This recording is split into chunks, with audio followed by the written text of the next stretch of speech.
मुझे जो भाई जहांगीर साहब मौजू मिला है या मुझे जो हाफिज साहब ने हुक्म किया, मैंने इश्तिहार पे पढ़ा, अज़मत सहाबा शान आले बैत तहार।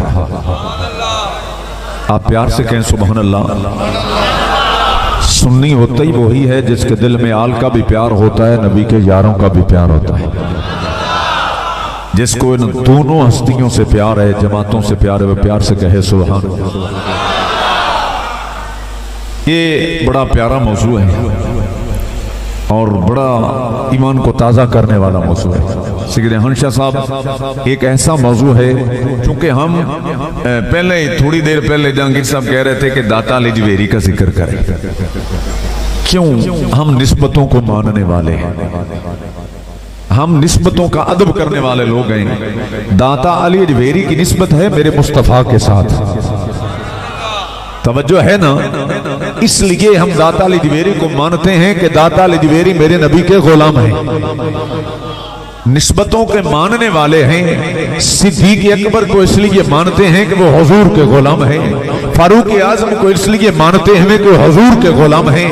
हजरत उस्मान गनी को इसलिए कि मानते हैं कि हुजूर के गुलाम हैं। मौला अली को इसलिए मानते हैं कि हुजूर के गुलाम हैं। हसनैन को इसलिए मानते हैं कि हुजूर के नवासे हैं। जिसकी निस्बत हुजूर से हो जाए वो हमारे सर का ताज है। हम तो मदीना की मिट्टी को भी सर का ताज समझते हैं। इस मिट्टी ने मेरे नबी के नैलैन को छू लिया। निस्बतें मानने वाले लोग हैं, इसलिए इनकी निस्बतें हजूर से हैं और जिसकी निस्बत हजूर से हो जाए वो हमारे सर का ताज है।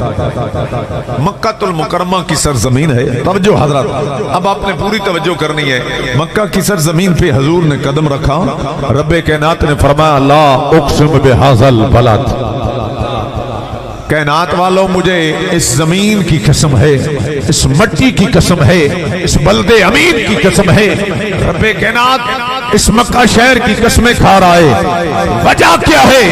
फरमाया वा अंत हिल्लुम बिहाज़ल बलद, क्योंकि इस शहर के अंदर मेरे महबूब के कदम लग गए हैं और जिस जमीन पे नबी के नालैन लग जाए, अल्लाह फरमाता है वो मिट्टी भी मुझे इतनी अजीज है कि मैं उस मिट्टी की किस्में खाता हूँ।